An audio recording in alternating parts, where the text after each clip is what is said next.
crafty friend, and thank you so much for tuning in to today's very special treasure journal flip through video. I call this one the Bejewelled Fairy Garden, and the reason is pretty obvious. The entire cover design was inspired by this one big, beautiful, just glorious brooch that my sweet, crafty sister May from Saudi Arabia sent me in a happy mail around a year ago. And as soon as I saw it, I decided I had to create a really special journal to do justice to this piece. And then more recently, about a month ago, I found this fairy. She's a pendant. Whoops, there we go. So you can see the closure. I'm going to take off the closure. The ribbon is removable. It just goes right through this fairy, and that lifts off the cover piece. But anyway, she's a pendant, but I glued a brooch back onto her so that she could be put on and taken off of this cover. So yeah, this beautiful brooch, the fairy, and the sun, which pokes through right there, can all be taken off and worn as jewelry or left on the cover. There's also that cute little bumblebee that began its life as an earring. And then the little pieces in the clouds. This was a pair of earrings that belonged to my mom. And then just little faux crystals and a faux pearl. I really wanted this one to look like an absolutely over-the-top, blinged out, beautiful, and yet still kind of like simple looking garden. And yeah, I think it came out beautifully. So this is officially my first slow stitched journal cover. It's layers of green fabric and blue fabric with green lace and blue lace over top, and using embroidery thread. I did like a slow stitched frame in green and blue all the way around, and then using like a white embroidery thread. Yeah, I sewed the little clouds on. And I have to say, for those who do slow stitching, like, hats off to you. It is not as easy as I thought it would be. To get something that looks like a child did it took many, many, many laborious hours, but I'm so pleased with the final result. And so anyway, I so loved how this cover looked that I had an idea to design printables to go inside the journal of like paper versions of this whole thing, like paper versions of like bejeweled flower brooches and suns and clouds and fairies, and that's what you're going to find inside. But first, the other side of this front cover is like a stunning unicorn Pegasus fairy nighttime enchanted print by my gorgeous and talented friend Kat Stone. She does some of the most just like sumptuous, detailed, beautiful fantasy art I've ever seen. If you're new to my channel, I highly recommend you check out her work. If you're one of my regular viewers, you already know how incredible she is because of the paper dolls that I love to use of hers. But anyway, yeah, I framed it in some gold sequins, and I made a little loop here so that whoever buys the journal, if you don't want to leave this on the cover, you can actually just hang it up on your wall. So always nice to have multiple options. But yeah, I'll set that aside and show you the journal itself. So yeah, the back cover, this embroidered fabric my mom actually found. It's a piece of a really stunning Indian tunic, and I've never seen this fabric in any of the Indian sari fabric shops I look at, so I'm sure it must be vintage, but just so, so gorgeous. So yeah, I wrapped that on the back cover, and the front cover is some really gorgeous fabric from May with these almost Aurora Borealis like crystals. I think they're just gold covered, but when the light hits them. And then I decorated the spine with some sari trim. But anyway, opening the book, looking inside at last. I'm gonna try to stay fully in camera frame this whole time. So maybe I'll set this aside just so it's not too distracting. So, okay, the inside front cover, this is probably my favorite page in the whole book. I did layers and layers and layers of these pretty embroidered like butterflies and plant things. And they're on a black mesh, so it's a little bit transparent, which means I could pop an image behind it and you could see right through the mesh to that image. So it's a little bit sticky to get it back in just because of all the fabric bits. But anyway, I just love how that turned out. So yeah, this is one of the backgrounds in the kit. And then this actually flips over. This is on an envelope. And on the other side of the envelope, I stuffed it with all the fussy cut fairies and flowers and goodies. And it is just, I mean, I spent a good 3 days plopped on the couch, YouTube videos playing in the background, just fussy cutting tons and tons and tons of like flowers and fairies and butterflies and a beautiful little bejeweled snake. That's in honor of Cat Stone, who collects snake jewelry. I had to include one of those in the kit. But yeah, it was intricate work. In the printable kit that I designed, there's a full page of flowers and garden elements, a full page of suns, moons, stars, and clouds, and a full page, of fairies and butterflies and bumblebees and frogs, and that's where you find the snake. So anyway, I cut out all of them, but in the printables that I designed, I also made it so that each of these little individual bits of jewelry is also a PNG image, which means you don't have to individually cut out all of them. You can just lay them out on the page and cut out just the ones you know you want to use. So yeah, I try to make these kits as user-friendly as possible. But anyway, yeah, it's got tons and tons and tons of stuff. I probably could have made like one bejeweled fairy, one bejeweled big flower, one sun, and one cloud, and just been done with it. But no, I like to do things over the top. So yeah, I'll just get a white paper to put these on so you can kind of see. And I'm sorry if I'm over explaining this. You might be watching this thinking like, I get it, move on, show us the next page. But yeah, I just think they're so, so pretty. So there, that kind of gives you an idea. And oops, I had one little butterfly jumper. So anyway, I'm going to play with these as I flip through the journal.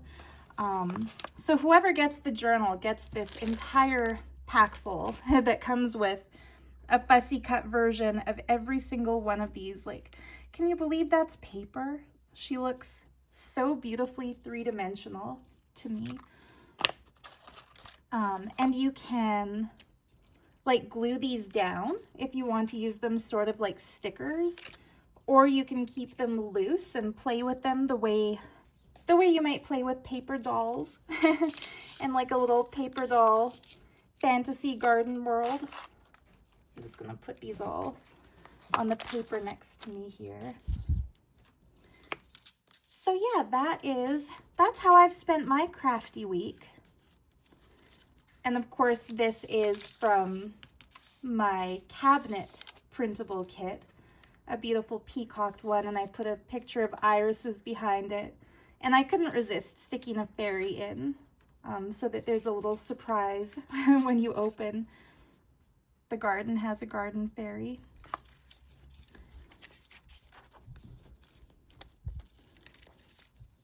So yeah, like I said, you can make it as intricate or as simple as you want, depending on how much of these you want to cut out.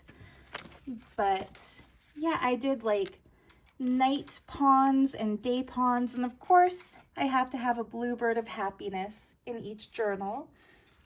So yeah, you can play with putting the different pieces, the flowers, the fairies. There's a really stunning crescent moon in here that can adorn the sky. A shooting star, like, it's just filled with fun things. So yeah, I think you get the idea. I can slide this little pretty picture back. Oh, and these are all just inked on the back, so you can use them as journal cards if you like to actually write things in your junk journals. It just flips open. These can be taken out and played with. They're just kind of stuck down with a little bit of textile. Again, a fun little background for your fairy. And I just want to show you somewhere in here. Here it is. I thought for the pond it would be cute to have a little frog and flowers in lily pads. Like, oh my goodness. I do believe I said already I cut out every single image that's available in the kit. So it's a lot. But in my opinion, so worth it when you see a cute little scene like this just come to life.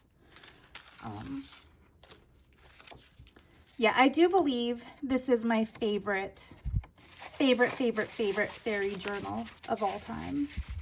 It's just so much fun to play with.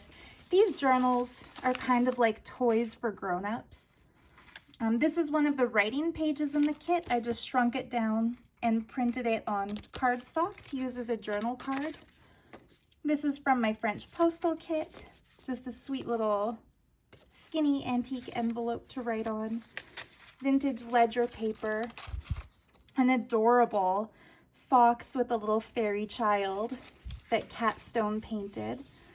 I just fussy cut around that print to turn it into a little enchanted tuck spot. And then I did leave room for journaling. This is another one of the pages from this printable kit. I love that. Irises. A double-sided journal card. One of my blue Art Nouveau writing papers and one of my perfume bottle writing papers. This is a page from La Mode magazine from the 1880s, 1884 to be specific. And I love this little girl carrying her little, it's either a bowl of soup or a cup of tea, but just so cute. Some old onion skin that someone wrote a list on in French.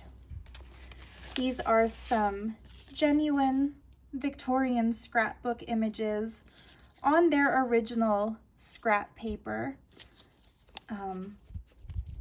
Another page from the kit. Some more modern scrapbook paper with the suns, moons, and stars. A wine label featuring the goddess Diana, and you can recognize her by the moon in her hair. And I felt like she kind of fits the theme because we have the little moons that a fairy could wear in her hair. Whoops, I'll get to that in a second. This is a piece of paper I made years ago. I took a page of out of a vintage French like stamp collector book and printed it, reprinted it on this like really pretty pink mulberry paper that has actual little flower petals in it. It's so pretty. It would be great for collaging or for wrapping something. But I felt like it just looked great behind this beautiful cabinet because of the pink details. And this, I think, is my boyfriend Kenley's favorite page in the entire book. So this little peacock door opens to reveal such a fun scene. Whoops. Have to kind of position these two better. But yeah, this came from a really cool print in an art history book. And it's such that I folded it in 3, so you get like 3 different window images depending on how you choose to position the piece of paper. Originally, I had it with the 3 Graces. I just adore the 3 Graces, dancing so beautifully.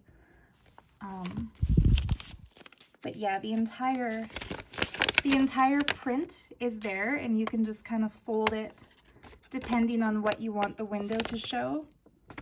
And I think it's such a cool scene. On the back we have this kind of Medici looking couple. But yeah, I'm so sorry that I cut off the information about the artist and the name of the painting. Oops, but I'm sure you could do a Google image search and find out if you were curious. I should have done that before starting to film, but I'm sorry. I was so distracted by my excitement to finally have this big, gorgeous journal finished. Like, can put a mushroom in the foreground and have a little fairy dancing above it. Yeah.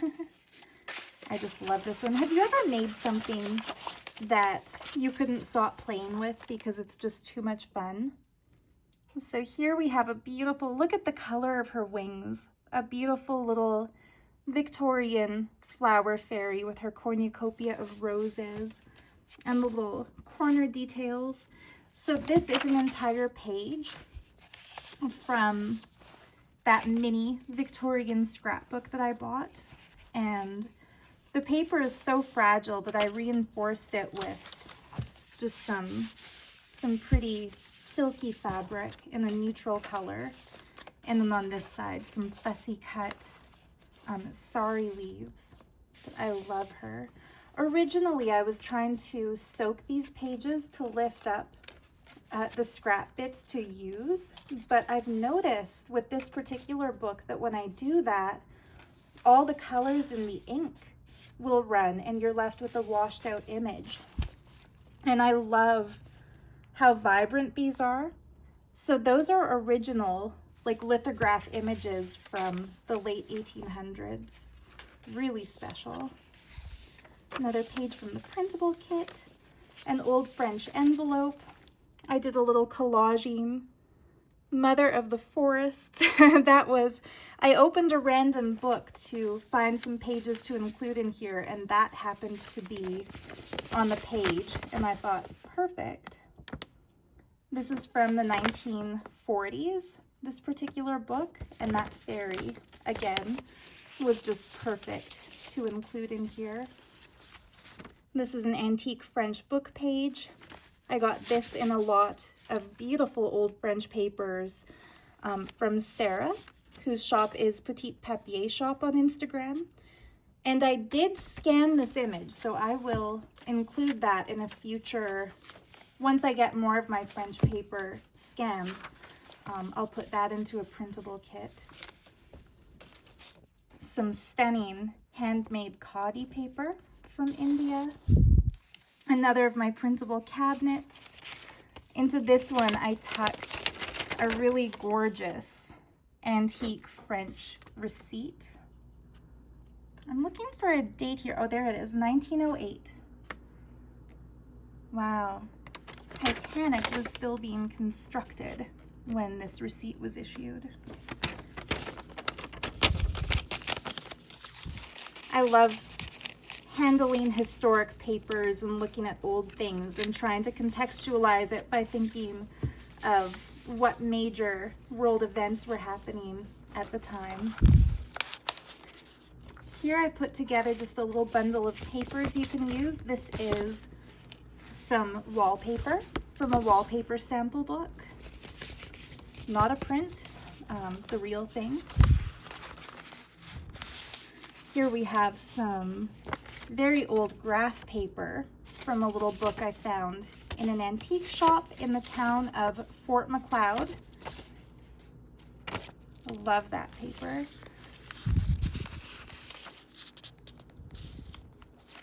And I did an embossed shooting star. And you can like glue this down somewhere and use it as a tuck spot or use it as a bookmark. Make sure to make a wish on the shooting star. Oops. And then on the other side of this page, this is actually a coffee dyed paper from my dear friend May. And because the colors fit so nicely, I decided to part with one of my all-time favorite French ephemera bits. This is a little hand-drawn rose, and it's signed Herbouré, and just so pretty, like a pencil crayon sketch or maybe a watercolor pencil sketch. And I think it's from the 1950s because the other illustrations in that little artist bundle, one of them was signed 1950. A little embossed butterfly frame that could be glued down and written on. Some embossed keys and locks. It's kind of hard to see them because of the music print, but so cool. When the light hits it just right, you can tell what that is. And then just some French typewritten paper. Perfect for collaging. I love the texture of this stuff. So yeah, I kept this book relatively unadorned, but filled with beautiful things that you could do your own collaging with. And I think that just looks so cool. I have to show you like the shooting star on the night sky, and oops, you can choose whether to have like a little crescent moon, or I guess the shooting star wants to go into the moon. That's fun. Or a full moon. And for all the moons I cut out, for all the crescent moons I should say, I think there are two variations. I cut out like, oops, I flipped the image and made one of each so you can have waxing or waning depending on the moon phase, or even do like the triple moon symbol of the goddess. It's so much fun to play with. Anyway, I could play with these all day, but I won't because I'd like to keep the flip through going. But I love this. This is one of the stationery pages in the kit, and I love the crystal ball. So magical and mystical. And I debated whether to do some trim around this, and I decided to leave it because accidentally the design in the coffee dyed print in the background perfectly lined up with the hills. And I thought, okay, that's meant to be. So I left it. And then another one of Kat Stone's magical fairy prints. She wrote on the back of this one, Night in Fairy Garden, which just perfectly describes what's going on the next page in my little book, Night in Fairy Garden. Oh, we could make it a stormy night if we wanted to. Like I said, I could play with these all day, but I won't. So the center spread, this is the one that Kenley calls the screensaver because it looks like one of those big desktop-sized screensaver images. But again, like so many, I'm trying to get so many to play with. It goes from a screensaver to looking like an enchanted garden so quickly, like as soon as you start putting the little jewelry pieces in place. Oops. And the little birdie. And I did some jewel clouds too, like we've got pearls. There's one particular one I'm looking for here. Here it is. Butterfly. I just love these clouds. And you can see I took my X-Acto knife and cut out some of the white space. But look at those, how good they look in that sky. And our little bluebirds of happiness can hang out in the foreground. So anyway, I hope you're enjoying my play with these little papers, at least a little bit. I almost said as much as I am, but I don't think that would be possible. Another one of Kat Stone's gorgeous prints. This is from a story she wrote called The Moon, the Maiden, and the Magic Slippers. And she's done a beautiful video on her YouTube channel where she reads the entire story that she wrote and shows all the illustrations that go with the different scenes. It's so beautiful. Another cabinet. This one, because of the little picnic scene on the front, I open it up to one of my tea images. And I should mention the cabinets are a separate printable kit. And yeah, this image comes from a printable kit of tea stuff.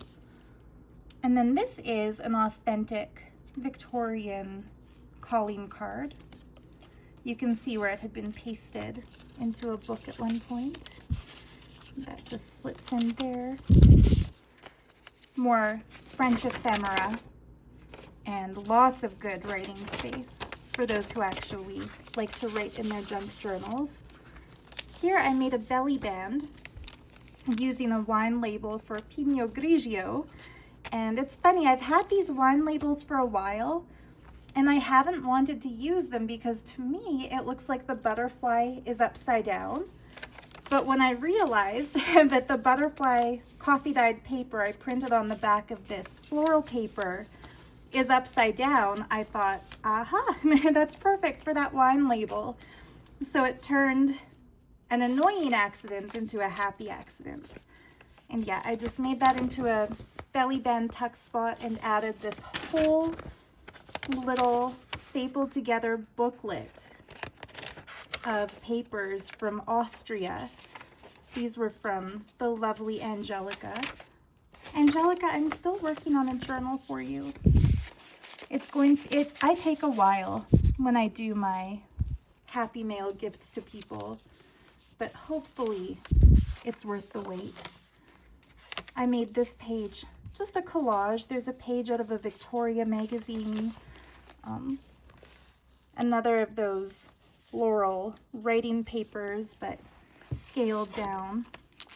Obviously the Celestial cabinet from my cabinet kit.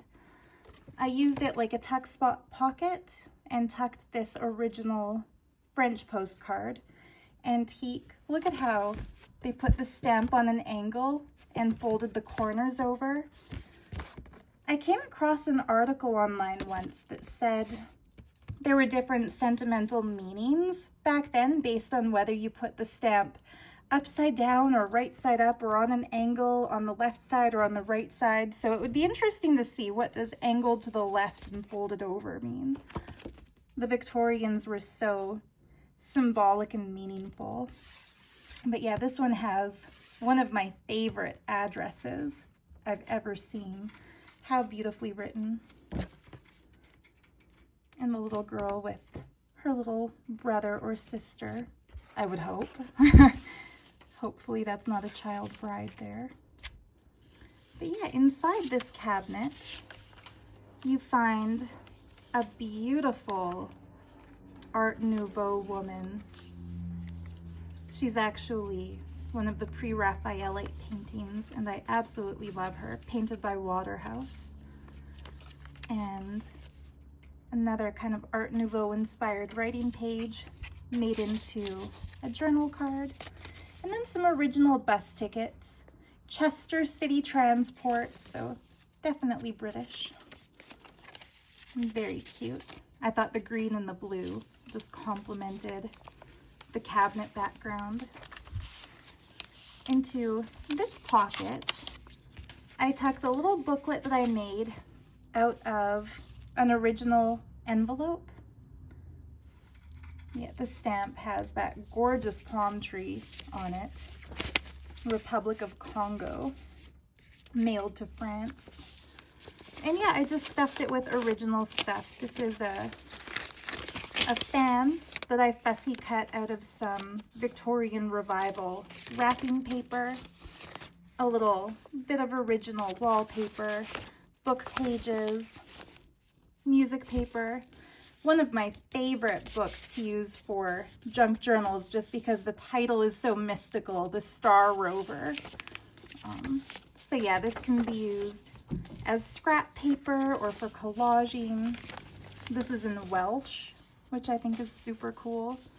I sent a book of this Welsh paper to Martina, whose channel is called Magnolia Fairy Tale, and she uses it quite a bit. It always makes me happy when I see one of her flip throughs and there's that Welsh book paper. So yeah, that is something fun to play with, of course. Another one of the journal cards from the kit. See, there's that little image. Oh no, wait, not that little image. One of those little images. I think it's in here as a journal card too, but here it is as a book page. Another Austrian receipt from 1950.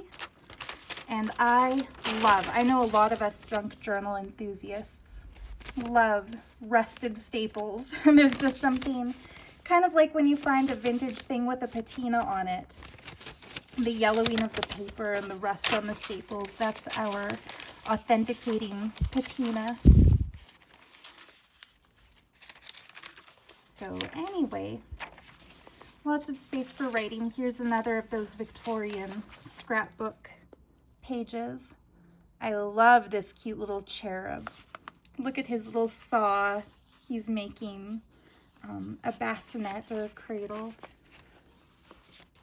I love her too, with her bouquet of flowers. So cute. And a little turtle. We can have a fairy pet that turtle.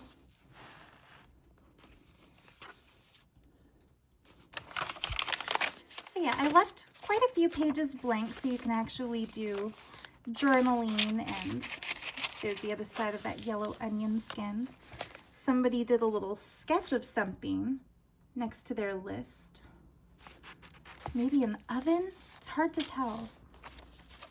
But there's the other side of this page from the 1880s. There's the crystal ball image as a book page. And I love doing a page of textile samples in every book. That's always one of my favorite pages. So sari trims and sequined flowers and all kinds of goodies. I love this. This is my newest acquisition, some gorgeous trim that May sent me. And if you're one of my regulars, you might recognize this textile sample from a book I made called Pretty in Green. And this is the same blue that I used on the cover. So a little sample of that lace. You can tell how much layering I did to get it to look opaque by how sheer it is here. Layered on the cover over some blue fabric. Another gorgeous old French postcard. Saint Cécile, the patron saint of music. And I loved this girl's green dress. So yeah, this book is full of original stuff. And yeah, we're finally at the back here. So more of that beautiful trim from May. I just adore it. And I used it with a piece of one of my most precious fabrics. This is vintage fabric. I bought it on my very first trip to go thrifting back in late 2020 when I first discovered junk journals. And it's not new. It's probably from the 1970s, and I hardly ever use it because I love it so much, and I'm afraid of running out because it's so beautiful. But for an enchanted garden, I felt like it's worth using some. So yeah, inside that pocket, I put another antique Victorian piece. Excuse me. Yeah, a little embossed lucky horseshoe. Love the little flowers. And another antique French piece. So this came in one of my bundles from Sarah at Petite Papier Shop. And it's so cute, little happy sisters. And I love the way she's holding her little doll. So cute. And of course her blue ribbon goes with the blue floral stuff. So yeah, there we have it. And as always, I like to do a ring as a gift with purchase of every journal that I make. So for this baby, I'm giving this beautiful ring here. I found this at a shop called Grandma's Antiques, and I just love it. It kind of has an Art Nouveau inspired feel with the dragonflies, and it reminded me of my favorite ring. Mine is a blue topaz. This one I think is probably just glass paste, but so pretty, so enchanted, and it'll look great tied up on the ribbon on the side of the book. Now this time I am not going to struggle to put all of these back into the package on camera and then back into the pocket. I won't put you through that. But I will say so much love to you. And if you choose to purchase the journal, just a heads up, Canada Post employees have once again gone on strike. It's getting very frustrating to be Canadian at this point because this is the third Canada Post strike in less than 12 months. There's no predicting when the strike will end, which means my Etsy orders can't really be shipped out until the strike is over. Last winter, the strike lasted for over a month. And then this past spring, I think it was 2 weeks before they were ordered back to work. So we'll see what happens this time. But yeah, just a heads up, if you order it and you need it in time for a special event or an occasion, let me know and we can explore alternate shipping methods like maybe FedEx. But FedEx shipping costs, I think, $150 for something of this weight. So it's probably just better to wait for the demanding employees to get their, whatever it is, have their strike finished. I forgot, look at the little bumblebee. Sorry. Put that on the flower. So yeah, it's frustrating. I debated whether or not I should even release new journals while they're on strike, but I think life and art and creativity must go on. So here we are. But yeah, just as a heads up, you might have to wait a while for it to ship, but it is in my Etsy shop as of the time of this upload, and so are the digitals. And if you buy the digitals and make your own version of this little book, I would absolutely love to see what you made. So you can always tag me on Instagram if you share pictures. I'll put my Instagram account in my video description, as well as my link to Etsy. But for now, I'll say thank you so much for watching, so much love to you, and happy crafting. Bye-bye.